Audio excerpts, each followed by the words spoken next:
नमस्कार, स्वागत है आप सभी का। तो जिसका आप लोग इंतजार कर रहे थे, नवंबर के पूरे यूपी करंट अफेयर्स का, वो वीडियो आपके सामने है। इस वीडियो में हम लोग नवंबर और दिसंबर में जो शुरुआती दिन अभी बीते हैं, इसको लेके जितने भी जो है यूपी के विशेष घटनाक्रम है करंट अफेयर्स से संबंधित, उसको पूरा इसमें हमने कंपाइल किया है। और ये बहुत ही इंपॉर्टेंट है क्योंकि अब आपके सामने जो है जो एग्ज़ाम है उनमें जो है बिल्कुल रिसेंट का जो है यहाँ से पूछा जा सकता है। साथ ही में कुछ लोग जो है पुराने वीडियोस को नहीं ढूंढ पा रहे हैं, तो जो पूरे एक साल का एक वीडियो कंपाइल करके जल्दी ही जो है आपको 2-3 दिनों में ही जो है उपलब्ध करा दिया जाएगा, जिससे आप पूरा एक साथ जो है कवर कर सकें। टेस्ट सीरीज हमारी जो जूनियर असिस्टेंट की है, उसमें अभी आप जो है एडमिशन ले सकते हैं, ओपन है। काफ़ी इंक्वायरी आ रही है, उनको मैं बता दूं, लेकिन जो लोग लेना चाहते हैं वो जितनी जल्दी हो सके उसको ले लें, क्योंकि 24 तारीख को आपका एग्ज़ाम है। और टेस्ट सीरीज केवल जो है क्वेश्चन आंसर पे बेस्ड नहीं है, उसमें इतना सफिशिएंट डिस्क्रिप्शन है कि वो पूरा नोट्स है, इसलिए आपको पढ़ने के लिए भी एक समय चाहिए। और अगर आप जितना लेट करेंगे इसको लेने में, तो आपके लिए जो है ये टेस्ट सीरीज लेना निरर्थक हो जाएगी। अगर आपने नहीं देखा है तो फॉर एग्जाम्पल आप जो है जो हमारी डेमो टेस्ट है उसको एक बार जो है डाउनलोड कर लीजिए, डेमो टेस्ट की पीडीएफ को। उसके लिए आप जो है चाहे इस वीडियो के डिस्क्रिप्शन में भी उसका लिंक दिया है, साथ ही में आप डिकोड एग्जाम के ऐप पर भी जो है जाकर अपना जो है साइन अप और लॉगिन करके जो है उसको डाउनलोड कर सकते हैं। कुल 10 फुल टेस्ट हैं, उसके अलावा 5 जो है करंट अफेयर्स के जो है पीडीएफ फाइल्स हैं, जिसमें 500 जो है करंट अफेयर्स के व्याख्यात्मक हल वाले प्रश्न हैं। सभी को आप पीडीएफ फॉर्म में भी ले सकते हैं और ऑनलाइन टेस्ट भी दे सकते हैं। अगर आपको ऑनलाइन टेस्ट नहीं देना है तो आप केवल जो है लॉगिन करके पीडीएफ फाइल्स को डाउनलोड करके पढ़ सकते हैं, क्योंकि अब आपके पास समय भी कम है, इसलिए जो आपको जो भी डिसीजन लेना है जल्दी लीजिए। तो चलिए स्टार्ट करते हैं हम आज का सेशन। सबसे पहली हाईलाइट्स क्या है? अंबेडकर विशेष रोजगार योजना। ये योजना का नाम अभी हाल ही में मंत्रिमंडल ने परिवर्तित कर दिया है। अब इसका नाम क्या कर दिया गया है? बाबा साहेब आम्बेडकर रोजगार प्रोत्साहन योजना, यानी थोड़ा सा जो है उसमें चेंज कर दिया गया है।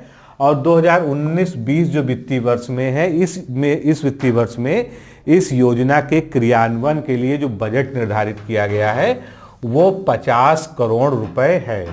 और इसमें 8,570 लाभार्थियों को रोजगार सृजन की संभावना व्यक्त की गई है। आगे देखते हैं। उत्तर प्रदेश में अंतर्राष्ट्रीय आलू अनुसंधान केंद्र स्थापित होगा, क्योंकि उत्तर प्रदेश जो है आलू के उत्पादन में एक अग्रणी राज्य है, लेकिन यहाँ पर अन्य प्रदेशों की अपेक्षा जो है उत्पादकता का जो रेशियो, यानी प्रति हेक्टेयर जो उत्पादकता का स्तर होना चाहिए वो नहीं है। उसके लिए जो है केंद्र सरकार से आग्रह किया गया था, तो अंतर्राष्ट्रीय आलू केंद्र यानी इंटरनेशनल पोटैटो सेंटर की स्थापना जो है के लिए मंजूरी मिल गई है। इंटरनेशनल सेंटर ऑफ पोटैटो जो लीमा में स्थित है, उसने मुख्यालय ने इसके लिए अपनी सहमति दे दी है, और केंद्र सरकार की ओर से भी इसके लिए जो है सैद्धांतिक सहमति दे दी गई है। तो जल्दी ही ये भी डिसाइड हो जाएगा कि उत्तर प्रदेश में ये किस स्थान पर बनने जा रहा है। अगला, उत्तर प्रदेश ई स्टाम्पिंग नियमावली, इसमें एक प्रथम संशोधन किया गया है 2019 का। तो नवंबर में यूपी कैबिनेट की बैठक में स्टैंपिंग नियमावली में संशोधन संबंधी प्रस्ताव जो है मंजूर कर लिया गया है। अब लाइसेंस प्राप्त स्टाम्प विक्रेता प्राधिकृत संग्रह केंद्र के रूप में स्थापित होंगे, जिससे कि स्टाम्प व्यवस्था प्रदेश के सभी क्षेत्रों में व्यापक रूप से प्रचलित हो सके। अगला अपडेट, 2022 तक जो है प्रदेश के 14 नए मेडिकल कॉलेजों में पढ़ाई शुरू हो जाएगी, यानी स्थापना की इसकी मंजूरी तो मिल ही चुकी है। इसके लिए बजट का भी प्रावधान कर दिया गया है, लेकिन जो इसको क्रियान्वित करना है, यानी जो है 14 मेडिकल कॉलेजों को नए, ये 2022 तक जो है फुल्ली फंक्शनल हो जाएंगे और यहाँ पर पढ़ाई शुरू हो जाएगी। इसी के तहत जो है प्रदेश में चिकित्सा व्यवस्था की कमी को सुदृढ़ करने के लिए डॉक्टरों की कमी को पूरा करने के उद्देश्य से मुख्यमंत्री द्वारा लोहिया आयुर्विज्ञान संस्थान, ये कहाँ पर है? लखनऊ में। इसमें एक 14 मंजिला जो है एकेडमिक ब्लॉक का भी अभी हाल ही में उद्घाटन किया गया है। 2022 तक प्रदेश के 14 नए मेडिकल कॉलेजों में पढ़ाई शुरू हो जाएगी। 1947 से अब तक राज्य में केवल 12 मेडिकल कॉलेज थे, जिनकी जो है 2016 में संख्या 15 हो गई। 16 से 19 के बीच में जो है बढ़कर जो है 15 हो गई। अब 14 उसमें और जुड़ जाएंगे। आगे चलते हैं। अंडर 19 वर्ल्ड कप, क्रिकेट का वर्ल्ड कप, इसके लिए भारत के कप्तान जो है मेरठ के, यानी यूपी के मेरठ के प्रियम गर्ग को जो है बनाया गया है। दिसंबर में होने वाले रणजी ट्रॉफी मैच के भी कप्तानी जो है ये संभालेंगे, जो कि 6 साल बाद मेरठ के भामाशाह पार्क में आयोजित होगा। हाल ही में भारतीय टीम के कप्तान के तौर पे इंग्लैंड की जमीन पर इंग्लैंड को पराजित करने के साथ ही ये लौटे हैं। साथ ही त्रिकोणीय सीरीज में बांग्लादेश और अफगानिस्तान के खिलाफ अंडर 19 टीम की अगुवाई भी इन्होंने की है। प्रियम जो है ये बीबीसी चैलेंज ट्रॉफी एवं इंडिया अंडर 20 की भी कप्तानी कर चुके हैं। तो ये पहले से ही जो एक अच्छे स्थापित खिलाड़ी हैं, इसीलिए इनको जो है अंडर 19 वर्ल्ड कप टीम का जो है कैप्टन बनाया गया है। उत्तर प्रदेश में जो स्टेट लॉ कमीशन है, इसने अभी धार्मिक स्वतंत्रता विधेयक 2019, जो आजकल काफ़ी चर्चा में है जो है, तो धार्मिक स्वतंत्रता विधेयक 2019 के जो है ड्राफ्ट बनाने का काम इसको सौंपा गया था। उसको जो है इसने अपनी सिफारिशों के साथ जो है मुख्यमंत्री को सौंप दिया गया है।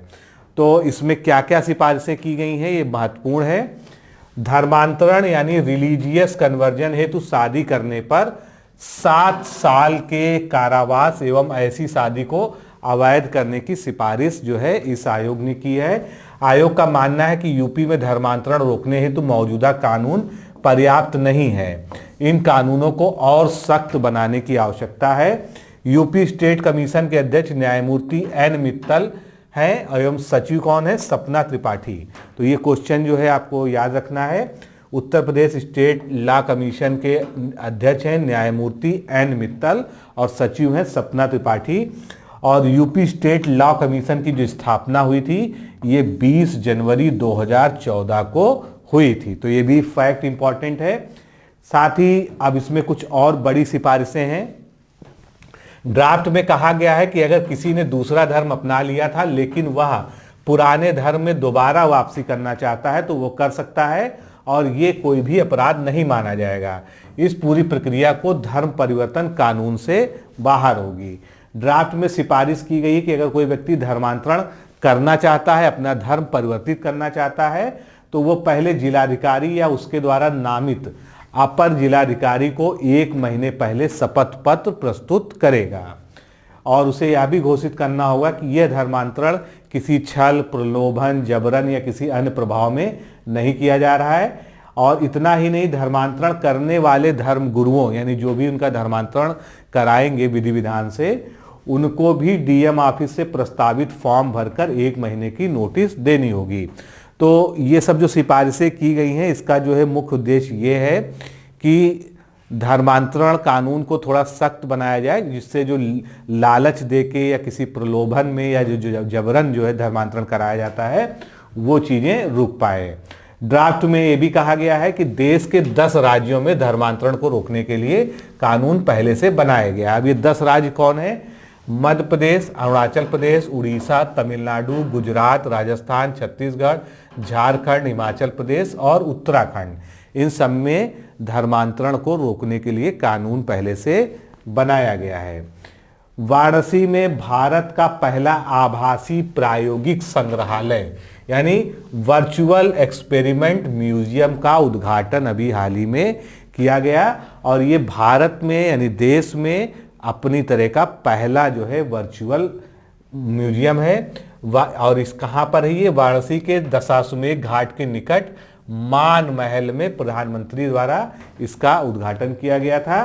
भारत सरकार के संस्कृति के मंत्रालय के राष्ट्रीय विज्ञान संग्रहालय परिषद द्वारा इसकी स्थापना की गई। यह संग्रहालय भारतीय पुरातत्व सर्वेक्षण के अधीन होगा और वाराणसी की जो विभिन्न अमूर्त अमूर्त सांस्कृतिक धरोहर हैं, घाट हैं, शास्त्रीय संगीत है, साड़ी बुनाई, जो हस्तशिल्प है, रामलीला स्मारकों आदि का जो है इसमें 3D यानी 3 डायमेंशनल चित्रण किया जाएगा। अगला जो है हम इंपॉर्टेंट फैक्ट देखते हैं। उत्तर प्रदेश के ग्रेटर नोएडा में पंडित दीनदयाल उपाध्याय पुरातत्व संस्थान का प्रधानमंत्री नरेंद्र मोदी द्वारा उद्घाटन किया गया। तो याद रखिएगा, जब भी जो है प्रधानमंत्री राष्ट्रपति द्वारा कहीं पर शिलान्यास या उद्घाटन किया जाता है तो उसका थोड़ा सा वेटेज जो है, इंपॉर्टेंस जो है एग्जाम की दृष्टि से बढ़ जाता है। तो ये जो अकेडमी है या संस्थान है, ये छात्रों को पुरातत्व के क्षेत्र में उत्कृष्टता प्रदान करने के लिए जो है करना इसका उद्देश्य है। संस्थान संस्कृति मंत्रालय के तहत भारतीय पुरातत्व सर्वेक्षण का एक अकादमिक विंग है, यानी जो है इसका अकादमिक विंग है। संस्थान में पंडित दीनदयाल उपाध्याय की प्रतिमा का भी अनावरण किया गया और ये ऐसा नहीं है कि अचानक बन गया है। 28 अक्टूबर 2016 को पंडित दीनदयाल उपाध्याय की जब 100वीं जयंती मनाई गई थी, उसके अवसर पर केंद्रीय गृह मंत्री राजनाथ सिंह ने जो है इसकी आधारशिला रखी थी। अब अभी जो है थाईलैंड की एक प्रसिद्ध जो रामलीला है, वर्ल्ड फेमस खोन रामलीला, इसका प्रशिक्षण कार्यक्रम जो है उत्तर प्रदेश में आयोजित हुआ।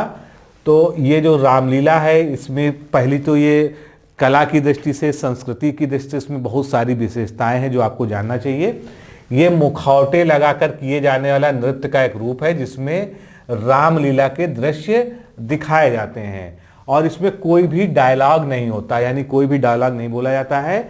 बैकग्राउंड की आवाजें रामायण की पूरी कहानी जो है बयान करती हैं। साथ में जो इसमें पोशाक होती है रंग बिरंगी जो है, वो भी इस रामलीला को जो है बहुत ही आकर्षक रूप दे देती हैं। इसका आयोजन उत्तर प्रदेश की संस्कृति विभाग के द्वारा किया गया। अक्टूबर 2019 में प्रथम प्रशिक्षण कार्यक्रम इसका आयोजित हुआ था। खोन रामलीला जो है ये यूनेस्को की अमूर्त सांस्कृतिक विरासत में भी शामिल है और ये पर्दे के पीछे से सुनाई जाने वाली मुखौटा आधारित संवाद रहित जो है रामायण का मंचन है। तो ये सभी जो है इसके बारे में इंपॉर्टेंट पॉइंट थे।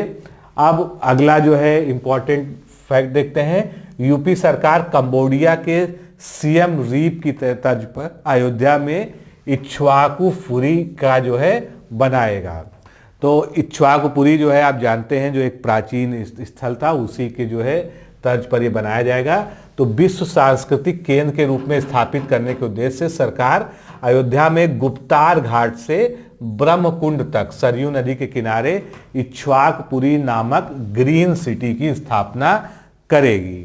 अब ये इक्ष्वाकुपुरी का विकास जो है वास्तुकला की तीनों शैलियों, यानी नागर शैली, द्रविड़ शैली और बेसर शैली, इसके तीनों शैली के मिश्रण से किया जाएगा। साथ ही विश्व में राम भगवान से संबंधित विभिन्न नगरों के प्रतीकात्मक पवेलियन का निर्माण भी किया जाएगा, जिसमें रामावती जो जगह कहाँ है, ये भगवान राम से संबंधित जगह है जो म्यांमार में है। जनकपुर कहाँ है, नेपाल में है, जिसको जो है माता सीता का जो है स्थान माना जाता है, जन्म स्थान। तो इन सब का भी जो है इसमें पवेलियन बनाया जाएगा। अब इसमें जो ये जो परियोजना है इक्ष्वाकुपुरी नगरी की जो है, तो इसमें कई सारी चीज़ें प्रस्तावित की हैं जो इसको जो है एक भव्य रूप देने के लिए बनाई जानी है।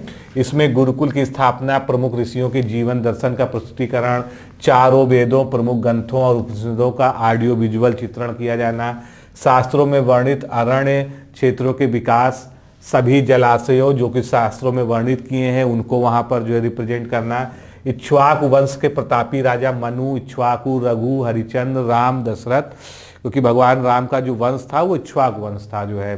फिर भारत के प्रमुख सभी संतों पे आध्यात्मिक केंद्रों की स्थापना, गेस्ट हाउस और बाकी सारी फैसिलिटीज़ यहाँ पर जो है स्थापित की जाएगी। फिर अगला बहुत इंपॉर्टेंट है एग्जाम की दृष्टि से, भारत का पहला प्लास्टिक से डीजल बनाने का संयंत्र कहाँ पर स्थापित हुआ। तो ये भारत का पहला प्लास्टिक से डीजल बनाने का संयंत्र उत्तर प्रदेश के मथुरा में अभी हाल ही में इसका इनॉग्रेशन किया गया है।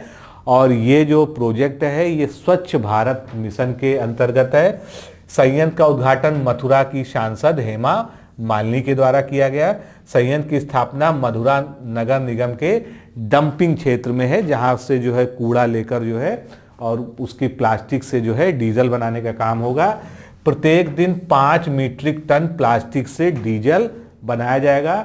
इसका संचालन जो है PPP मॉडल पर यानी पब्लिक प्राइवेट मिक्स मॉडल पर किया जाएगा। मथुरा नगर निगम का पैटरसन एनर्जी के साथ जो है इसके लिए समझौता हुआ है और जो डीजल बनेगा, डीजल का प्रयोग मथुरा नगर निगम के वाहनों में किया जाएगा। तो ये पहली बार इस तरह की जब कोई चीज़ होती है तो वो एग्ज़ाम के लिए बहुत ही इंपॉर्टेंट होती है। आगे चलते हैं। अब लखनऊ में पहली एनसीसी एकेडमी के निर्माण को प्रदेश सरकार का अनुमोदन। अभी एनसीसी डे भी था जो है, जिस दिन प्रधानमंत्री ने मन की बात में जो है सबसे पहले एनसीसी डे का ही जिक्र किया था। तो एनसीसी डे जो है कब होता है, पहले तो ये जान लीजिए, नवंबर के चौथे संडे को, नवंबर महीने का जो चौथा संडे होता है उसको जो है एनसीसी डे के रूप में मनाया जाता है। इसलिए इसकी कोई डेट नहीं फिक्स होती है और इसकी स्थापना 16 जुलाई 1948 को हुई थी। इसका मुख्यालय कहाँ है, नई दिल्ली में है। और एनसीसी का जो आदर्श वाक्य है, जो इनका आइडियल सेंटेंस है, वो क्या है, एकता और अनुशासन। तो ये सब कुछ एनसीसी के बारे में। अब लखनऊ के कैप्टन मनोज पांडे यूपी सैनिक स्कूल में यूपी की पहली एनसीसी अकादमी की नींव रखी जाएगी। जबकि अगले 4 चरण में यूपी में 5 और एनसीसी अकादमी बनाने का निर्णय या प्रस्ताव है। एनसीसी दिवस समारोह पर यूपी एनसीसी के एडीजी मेजर जनरल के राकेश राणा ने इस बात के जानकारी दी थी। अगला फैक्ट, मेक इन इंडिया के तहत देश की पहली लंबी दूरी वाली रिवॉल्वर लॉन्च हुई। कहां से लॉन्च हुई, ये भी यूपी से लॉन्च हुई। 50 मीटर तक मारक क्षमता वाली पहली इस रिवॉल्वर का नाम क्या दिया गया है, निशंक। बहुत ही इंपॉर्टेंट है, ये नाम जरूर याद रखिएगा। और ये कानपुर के निर्माणी सभागार में, क्योंकि वहीं पर जो है इस फैक्ट्री में इसको बनाया गया है। और इसकी डिजाइन हेतु श्री राम विश्वकर्मा का अहम योगदान रहा है। आगे चलते हैं। यूपी में मेट्रो परियोजनाएं लगातार जो है सैंक्शन हो रही हैं। तो अभी कैबिनेट ने 6 और शहरों में मेट्रो रेल परियोजना की शुरुआत की जो है लिए बोल दिया है। तो यूपी में लखनऊ और कानपुर, यहाँ लखनऊ में तो चल ही रहा है, कानपुर में काम चल रहा है। इसके बाद आगरा, मेरठ, प्रयागराज, वाराणसी, गोरखपुर, झांसी, इन शहरों में मेट्रो लाइट का काम शुरू होगा। जो कि मेट्रो जो ट्रेन है उससे थोड़ा सा उसमें अंतर होता है। अगली स्लाइड में हम समझेंगे कि मेट्रो लाइट और मेट्रो में क्या अंतर है। तो मेट्रो लाइट वाला पहला जिला कौन सा बन जाएगा, गोरखपुर। सबसे पहले जो है मेट्रो लाइट ट्रेन जो है ये गोरखपुर में चलेगी। Uttar Pradesh metro rail corporation limited प्रदेश में छोटे बड़े शहरों की बेहतर कनेक्टिविटी हेतु मेट्रो लाइट के परिचालन पर विचार कर रही है। लखनऊ, गोरखपुर, प्रयागराज, झांसी जैसे शहरों में मेट्रो की जगह मेट्रो लाइट चलाने की विचार किया जा रहा है। अब मेट्रो लाइट और मेट्रो, तो एक साधारण मेट्रो में एक कोच का वजन लगभग 16 टन होता है, इसमें 12 टन होता है। मेट्रो में विद्युत की खपत ज़्यादा होती है, मेट्रो लाइट में कम खपत होती है।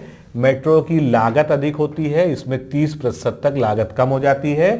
मेट्रो के एक कोच में अनुमानित जो है 275 यात्री बैठ जाते हैं और इसमें प्रति कोच में लगभग 200 यात्री बैठ जाते हैं। लेकिन जो है मेट्रो लाइट जो है, जिसको LRT कहते हैं, ये ज़्यादा फीजिबल है जो है स्थापित करने की दृष्टि से।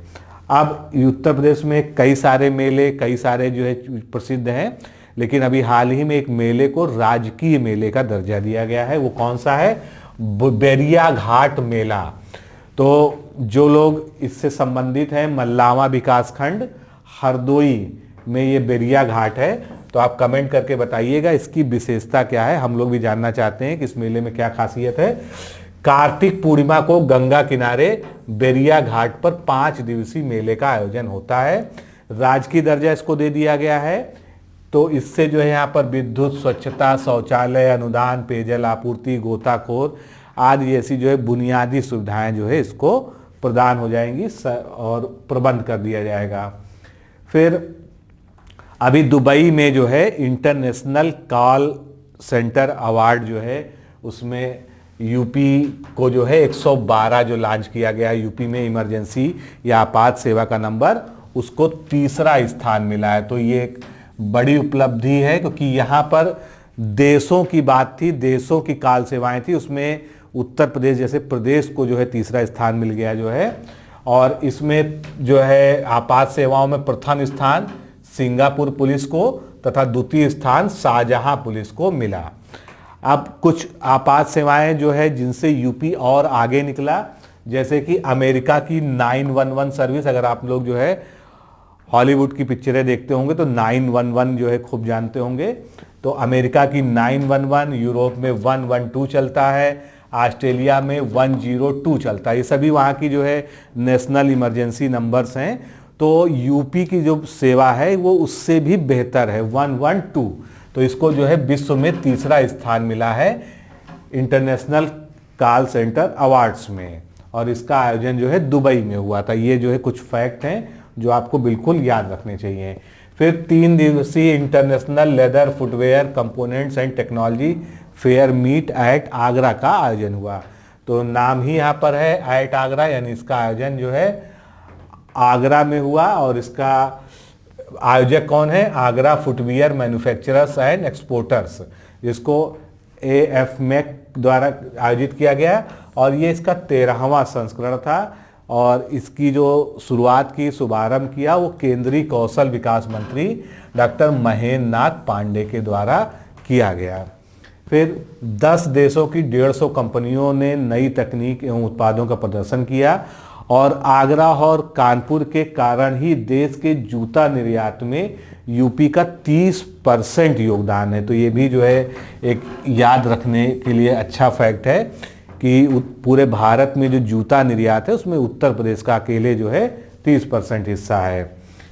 आगे चलते हैं। बुंदेलखंड एक्सप्रेसवे और गोरखपुर लिंक एक्सप्रेसवे जो उससे जुड़ने वाला है, तो ये पहले ही मंजूर हो गया था, इसकी सारी चीज़ें फाइनल हो गई हैं। अब इसके लिए जो है निर्माणकर्ताओं को जो है यूपी कैबिनेट ने मंजूरी दे दी है। तो दोनों परियोजनाओं का निर्माण करीब 36 माह में पूरा होना सुनिश्चित हुआ है। बुंदेलखंड एक्सप्रेसवे जो है इसमें जो निर्माण कार्य की लागत होगी वो 14,849.09 करोड़। और वहीं पर अगर गोरखपुर लिंक एक्सप्रेस की बात करें तो 5,876.68 करोड़ की जो है लागत इसमें आएगी। मिशन इंद्रधनुष 2.0 ये क्या है? ये टीकाकरण अभियान है। तो उत्तर प्रदेश में जो है इसकी शुरुआत फिर से की गई है छोटे बच्चों के लिए, और 2 दिसंबर 2019 से 22 मार्च 2020 तक जो है ये चलेगा। कितने चरणों में? 4 चरणों में। अब ये तिथियां भी लिखी हैं, जैसे पहला चरण 2 दिसंबर से, दूसरा 6 जनवरी से, तीसरा 3 फरवरी से और चौथा 2 मार्च तक। कुल मिलाकर जो है ये 22 मार्च तक चलेगा। 2 वर्ष से कम आयु के छोटे बच्चे हैं तो ये विशेष अभियान इसमें चलेगा। 73 जिलों के 425 ब्लॉकों में 5,58,350 बच्चे एवं 1,23,457 गर्भवती महिलाओं को जो है टीकाकरण किया जाएगा। और इसकी जो शुरुआत है चिकित्सा स्वास्थ्य मंत्री उत्तर प्रदेश के कौन है? जय प्रताप सिंह। ये भी याद रखिएगा, कभी पूछा जा सकता है। तो वर्तमान चिकित्सा एवं स्वास्थ्य मंत्री का क्या नाम है? श्री जय प्रताप सिंह। इनका जो है इन्होंने जो है लखनऊ से इसका उद्घाटन किया। अगला जो बड़ा फैक्ट है, बुलंदशहर में भी मेडिकल कॉलेज के निर्माण का जो है प्रस्ताव था, जिसको उत्तर प्रदेश कैबिनेट ने मंजूरी दे दी गई है। और ये 325 करोड़ की लागत से 10 एकड़ भूमि में निर्मित होगा। इसके बारे में इससे ज़्यादा जानकारी अभी नहीं प्राप्त है। फिर बच्चों हेतु एक पुस्तक लिखी है एक प्रसिद्ध हस्ती ने यूपी की, इसका नाम है कुंभ। उसका भी हाल ही में लोकार्पण हुआ। तो ये उत्तर प्रदेश में अपर मुख्य सचिव हैं अनीता भटनागर जैन, IAS अफसर हैं, वरिष्ठ IAS अफसर। इनके द्वारा लिखी गई जो है पुस्तक है। केंद्रीय HRD मंत्री रमेश पोखरियाल निशंक द्वारा इसका विमोचन किया गया है और नेशनल बुक ट्रस्ट द्वारा इसको प्रकाशित किया गया है। बच्चों में कुंभ से जुड़ी भारतीय संस्कृति, मूल एवं पौराणिक कथाओं को उनके ही अंदाज में समझाने वाली ये पहली पुस्तक है। डॉक्टर अनीता भटनागर की पहले भी जो है कुछ पुस्तकें जो है प्रकाशित हुई हैं। कौन कौन सी हैं वो? गरम पहाड़ और दिल्ली की बुलबुल। तो ये जो है ये भी काफ़ी सराही गई थी पुस्तकें जो है। तो कुंभ भी याद रखिएगा। इनकी पुस्तक जो है 38वां रामायण मेला ये अयोध्या में आयोजित किया जा रहा है 30 नवंबर से 3 दिसंबर तक जो है इसका आयोजन हुआ। यूपी के सांस्कृतिक विभाग के सहयोग से इसका आयोजन हुआ और इसका आयोजन स्थल जो है राम कथा पार्क, नया घाट, अयोध्या। कुल मिला के आपको याद रखना है कि ये अयोध्या में आयोजित हुआ। देश में सबसे बड़ा जो एयरपोर्ट है वो नोएडा के यानी यूपी के नोएडा के जेवर में स्थापित किया जा रहा है, जिसको जेवर ग्रीनफील्ड इंटरनेशनल एयरपोर्ट का नाम दिया गया है। अब इसका योजना यही है कि ये देश का सबसे बड़ा एयरपोर्ट बने। तो इसमें बहुत सारी चीज़ें जो है अभी डिसीजन लिए गए हैं। 5000 हेक्टेयर भूमि पर बनेगा ये और इसमें जो है 29,560 करोड़ रुपए खर्च होंगे, जो कि 4 चरणों में विकसित किया जाएगा। अब ये चारों चरण आपके सामने लिखे हैं, बहुत ज़्यादा डिटेल में आ जाने की आवश्यकता नहीं है। कुल 70 मिलियन पैसेंजर क्षमता जो इसमें विकसित की जानी है, लेकिन वो एक साथ नहीं होगी। 2050 तक का वो लक्ष्य रखा गया है चौथे चरण में। फिर जो है देश विशेष में माल के आयात निर्यात हेतु 2.6 मिलियन टन की कार्गो क्षमता। इसमें एक मुख्य बात ये याद रखिएगा कि जेयर एयरपोर्ट को स्विट्जरलैंड की कंपनी एयरपोर्ट इंटरनेशनल एजी बनाएगी, जिसने अभी जो है जो ग्लोबल टेंडर हुआ था उसमें बिड को जीत लिया है। यूपी पुलिस अत्याधुनिक इंसास एवं एसएलआर राइफल से लैस होगी। खबर क्या है? तो इसमें खबर ये है मुख्य बात कि जो अब तक 70 साल पुरानी 303 राइफल जो है यूपी पुलिस यूज कर रही थी, उसको अलविदा कह दिया गया है। जो भी पुरानी राइफल थी उनको जमा कराया जा रहा है। अब जो है इंसास और एसएलआर जैसी राइफल्स उनको दी जाएंगी। 303 का सबसे पहले इस्तेमाल जो है 1914 में पहले विश्व युद्ध में हुआ था और तब इसकी जो रेंज थी, मारक क्षमता थी, 2 किलोमीटर होती थी। तो अब वो स्वचालित हथियारों के आगे जो है भले कमज़ोर है, लेकिन उसकी जो मारक क्षमता जो है बहुत अच्छी मानी जाती है। यूपी पुलिस के पास ये हथियार 1945 में आया था। इससे पहले जो है यूपी में मस्कट राइफल 410 का इस्तेमाल होता था। ट्रिपल तलाक पीड़ितों का वार्षिक सहयोग राशि देने की घोषणा की गई है। जो ट्रिपल तलाक पीड़ित महिलाएं होंगी उनको जो है 6,000 रुपया जो है उनके पुनर्वास के लिए प्रतिवर्ष दिया जाएगा उत्तर प्रदेश सरकार की तरफ से। आप कुछ छोटे तथ्य देख लेते हैं। योलो हेल्थ एटीएम का आरंभ कहां पर किया गया? ये जो है लखनऊ रेलवे स्टेशन पे हुआ। उत्तर प्रदेश में बायोफ्यूल प्लांट तथा गैस बॉटलिंग प्लांट का शुभारंभ कहां पर हुआ? गोरखपुर जिले में। राष्ट्रीय पशु रोग नियंत्रण कार्यक्रम, इसका उद्घाटन जो है 11 सितंबर 2019 को प्रधानमंत्री जी के द्वारा किया गया था। पिछले वीडियो में मैंने इसके बारे में पूरा डिटेल भी आपको बताया है, तो इसको याद रखिएगा। मथुरा में इस कार्यक्रम का उद्घाटन किया गया था। अब उत्तर प्रदेश में वैसे तो 2 ही प्राणी उद्यान हैं। एक तीसरा प्राणी उद्यान जो बहुत दिनों से जो है प्रस्तावित है, उसको जो फाइनली जो है उसके प्रस्ताव को मंजूरी दे दी गई है कैबिनेट ने, और इसका नाम रखा जाएगा अशफाकुल्ला प्राणी उद्यान। ये कहाँ पर स्थापित होगा? गोरखपुर में। सबसे बड़ी बात यही है कि आपको याद रखना है, इसका नाम होगा अशफाकुल्ला खां प्राणी उद्यान और ये गोरखपुर में स्थापित होगा। दस्तक अभियान जो अभी हाल ही में चलाया गया, 1 से 31 जुलाई 2019 तक ये चलाया गया था। इसमें एक्यूट इंसेफ्लाइटिस सिंड्रोम तथा जापानी इंसेफ्लाइटिस रोग के प्रति जागरूकता फैलाने के लिए इसको लॉन्च किया गया था। उत्तर प्रदेश प्रधानमंत्री सुरक्षा बीमा योजना के तहत सर्वाधिक बीमा कवरेज करने वाला देश का पहला राज्य बन गया है। तो ये एक इम्पॉर्टेंट है। जुलाई 2019 में प्रकाशित एक रिपोर्ट के अनुसार उत्तर प्रदेश में मार्च 2019 तक प्रधानमंत्री सुरक्षा बीमा योजना के तहत 1.95 करोड़ लोगों को बीमा कवरेज दिया गया है। तो ये याद रखिएगा कि उत्तर प्रदेश जो है बीमा कवरेज इस योजना के अंतर्गत देने वाला देश का पहला राज्य है, जिसने सबसे ज़्यादा जो है कवरेज दिया है। उत्तर प्रदेश नगर पालिका भवन एवं भूमि दोनों वार्षिक मूल्य पर कर नियमावली 2019, तो अभी हाल ही में जो है इसके प्रख्यापन को मंजूरी दे दी गई है। इसमें कई सारी चीज़ें हैं, तो इसको जो है आपको PDF मिल ही जाएगी, आप इसको डिटेल में पढ़ लीजिएगा। Urban mobility India conference and expo का उद्घाटन, इसकी डेट और इसका जो स्थान है दोनों ही इंपॉर्टेंट है। तो ये 15 से 17 नवंबर तक लखनऊ के इंदिरा गांधी प्रतिष्ठान में आयोजित हुआ। ये 3 दिवसीय जो कार्यक्रम था। योगी आदित्यनाथ जी ने इसका उद्घाटन किया और इसमें मेट्रो लाइट बुकलेट का भी विमोचन भी किया गया। ई व्हीकल पॉलिसी, तो प्रदेश में जो वायु प्रदूषण से निपटने के लिए इलेक्ट्रॉनिक व्हीकल्स के प्रयोग को लेकर जो है पॉलिसी लागू कर दी गई है। मुख्य सचिव आर के तिवारी ने बताया कि प्रदेश में हर वर्ष 10% वाहन बढ़ रहे हैं, परंतु सड़कें जो है केवल 4% बढ़ रही हैं, जो एक वायु प्रदूषण के फैलने का जो है एक बहुत बड़ा कारण है। अब कुछ बड़ी घोषणाएं जो उत्तर प्रदेश सरकार ने अभी हाल ही में की हैं कई सारी कैबिनेट मीटिंग्स में। यूपी के हर गांव में मनरेगा से खेल मैदान एवं नगर निकायों में ओपन जिम का निर्माण होगा। यानी मनरेगा के अंतर्गत जो है हर गांव में एक खेल का मैदान बनवाया जाएगा और नगर निकाय में एक ओपन जिम होगा जिसमें सभी लोग जो है जिम के लिए जा सकेंगे।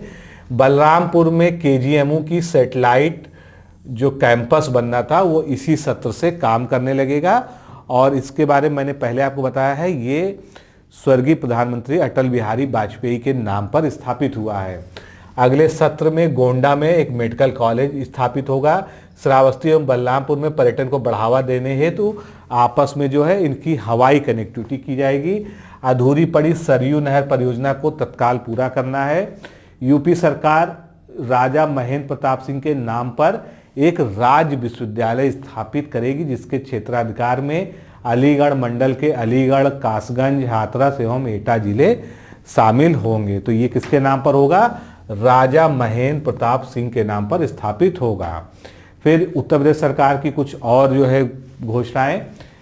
प्रदेश सरकार कुशीनगर में भगवान बुद्ध की जो है एक्सक्लूसिव जो है बहुत ही यूनिक और काफ़ी ऊंची प्रतिमा जो है लगाने जा रही है। अगस्त 2019 में रिहंद जलाशय पर 150 मेगावाट के फ्लोटिंग सौर ऊर्जा संयंत्र की स्थापना की जाएगी जिसकी मंजूरी कैबिनेट ने दे देगी और जब ये फ्लोटिंग सौर ऊर्जा संयंत्र यहाँ स्थापित हो जाएगा तो देश में अपनी तरह का स्थापित ये पहला संयंत्र होगा।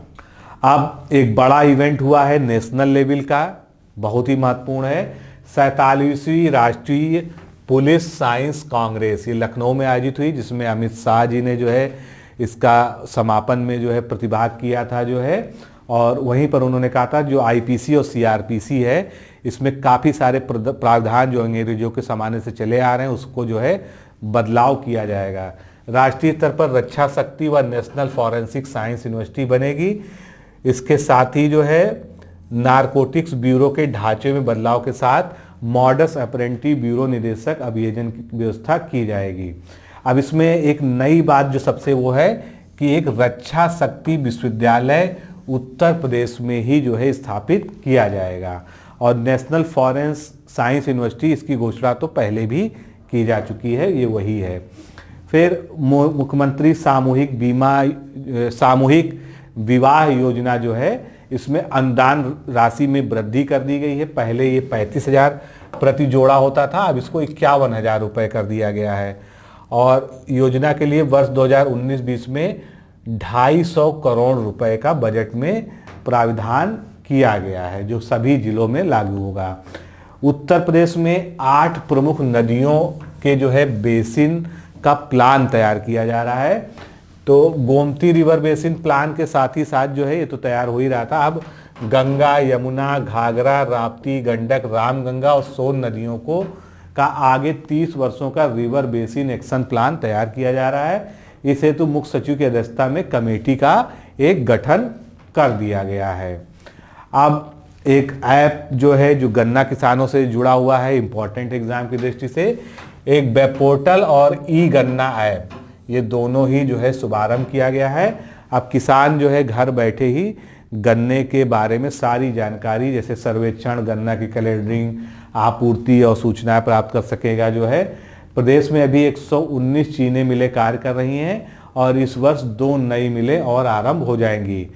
प्रत्येक जिले में एक पराली निस्तारण यूनिट भी बनाई जाएगी क्योंकि पराली की समस्या जो है वायु प्रदूषण के लिए एक बहुत ही गंभीर समस्या बन के आ गई है। तो दोस्तों इस तरह से जो है नवंबर और थोड़ा जो है जो पिछला करंट अफेयर जो छूटा हुआ था वो हमने इस वीडियो में कवर कर लिया है। ये बहुत ही इंपॉर्टेंट लेक्चर था। अगर आप जो है इसको एक बार और रिपीट करके देख लेंगे तो समझ लीजिए आपका पूरा करंट अफेयर्स कवर हो जाएगा यूपी का।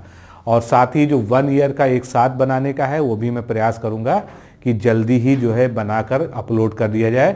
तो दोस्तों आज के लिए इतना ही। नमस्कार, धन्यवाद।